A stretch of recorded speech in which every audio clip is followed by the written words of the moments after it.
با عرض سلام خدمت دوستان عزیز و علاقمندان به کانال لایف پیدیا. امیدوارم هر جا که هستید حالتون خوب باشه، دلتون شاد و روزگار بکام.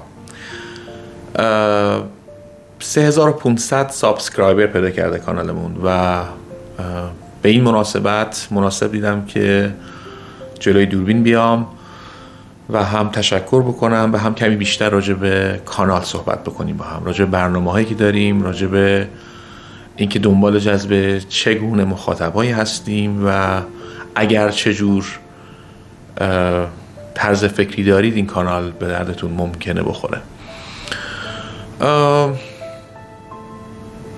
خیلی کوتاه اگه بخوام بگم، من چندین بار واقعیتش اینه که سعی کرده بودم یه کانال یوتیوبی رو شروع کنم و شروع هم کرده بودم اما اصطلاحا نگرفته بود، به جایی نرسیده بود. اون کاری که اونطوری که دلم میخواست انجام نشده بود. حالا یه مقدار خیلی زیادیش به خاطر این بود که من خیلی بلد نبودم چه کار باید بکنم و بعضی وقتا هم بالاخره اتفاقات زندگی، حوادث زندگی باعث شده بود که ما نتونیم که کانال ادامه بدیم.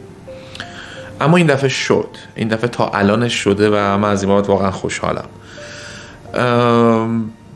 من همیشه از وقتی که با یوتیوب آشنا شدم دلم میخواست که یه kanaal داشته باشم تو یوتیوب، یه کنجکاوی اصطلاحاً برای خودم درست بکنم، توش راجع به چیزایی که فکر میکنم مهمه صحبت کنم. نمیدونستم اصلا مخاطبم قراره کی باشه، اما یه طبیعتاً حس ابراز خود در آدم ها هست، شاید به خاطر اون بود.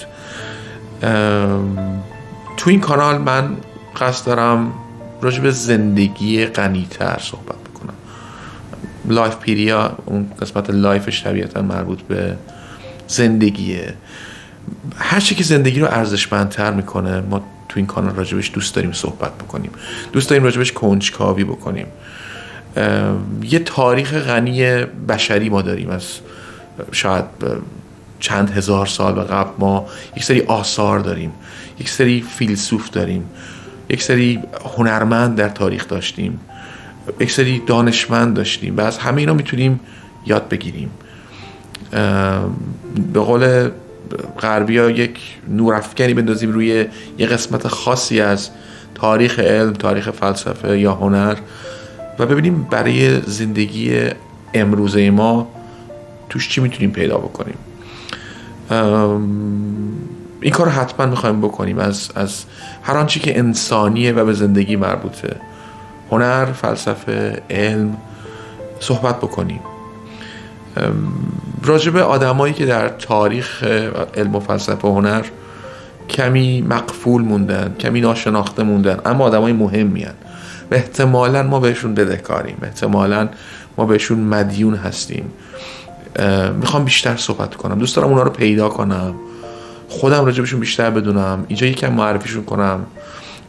نمونه این ویدئویی بود که یکی از اولین ویدئوهای کانال راجب جردانو برونو. من همیشه این فرد رو دوست داشتم، احساس میکنم ما جایی که هستیم خیلیش مربوط به اون استقامتیه که 500 سال پیش اون آدم داشته و به خاطرش در آتش سوخته.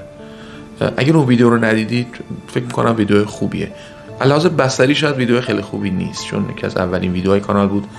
من اصلا نمیدونستم باید چه کار بکنم، در واقع سکرین رکوردینگ کردم و روش حرف زدم، اما به نظرم ویدیویی شد که به دلم چسبید، خودم ازش خوشم اومد و احساس میکنم بعد از اون فیدبک هایی که گرفتم خیلی ها مخاطب این گونه ویدیوها هستن.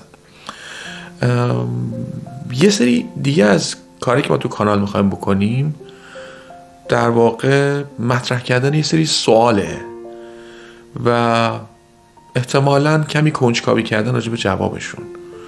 سوالایی که یه مقداری چالنجیه یا چالشیه، سوالایی که یه مقداری جوابش خیلی مشخص نیست.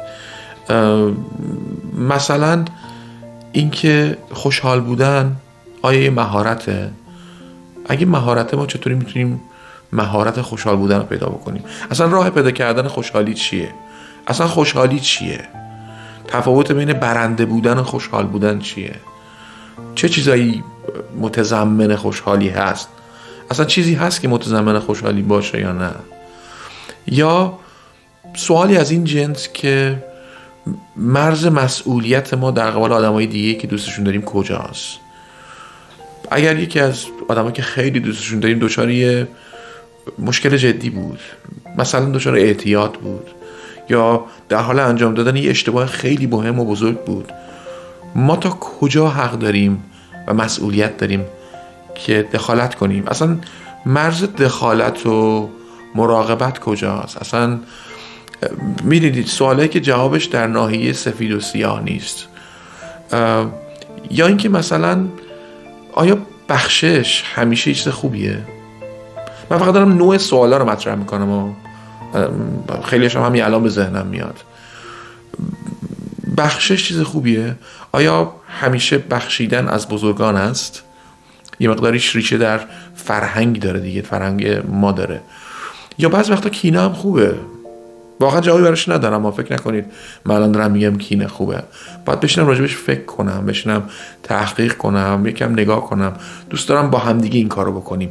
دارم میگم تو کانال چه کارهایی قراره انجام بدیم، چه جور کارهایی میخوایم بکنیم، چه تیپ سوالایی میخوایم مطرح بکنیم، چه جور کنجکاوی هایی میخوایم بکنیم. یا مثلا دوباره مرز بین قناعت و بلند پروازی کجاست؟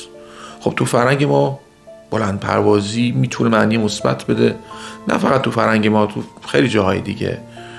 شما یک مرزی وجود داره بین این که خب من الان دیگه رضایت دارم از زندگیم، بیش از این نمیخوام. اون مرز کجاست؟ اون مرز بیشتر از اون مرز رفتن دیگه باعث میشه من به اندازه قبل خوشحال نباشم کجاست؟ از اینجور صحبت ها واقعا من دوست دارم انجام بدم و دوست دارم مخاطبای که شبیه من فکر میکنن جذب کانال بشن. یعنی من طبیعتا خیلی دنبال این هستم که یه محیطی دور هم درست بکنیم که با هم حرف بزنیم توی فضای محترمانه، فضای پر از کنجکاوی و واقعا عمیقا فکر میکنم خیلی مهمه. تو دنیایی که هر روز شما تلویزیون رو باز بکنی، اینترنت رو باز بکنی، اخبار منفی میشنوی، جنگ و خونریزی و مسائل مختلف، قطعا رسیدن به اهداف والا هم مهمه، خیلی هم مهمه و شاید ولی واقعا رسیدن به اهداف والا یکی از مسیراش ارزشمندتر کردن زندگیمون باشه. چطوری میتونیم این یک بار شانسی که داریم تو این کره زمین باشیم رو به بهترین حالت بگذرونیم و این مقطع کوتاه 70 80 90 ساله‌ای که داریم و در بهترین حالت خوب سپری کنیم، حالمون خوب باشه بیشتر موقع‌هاش.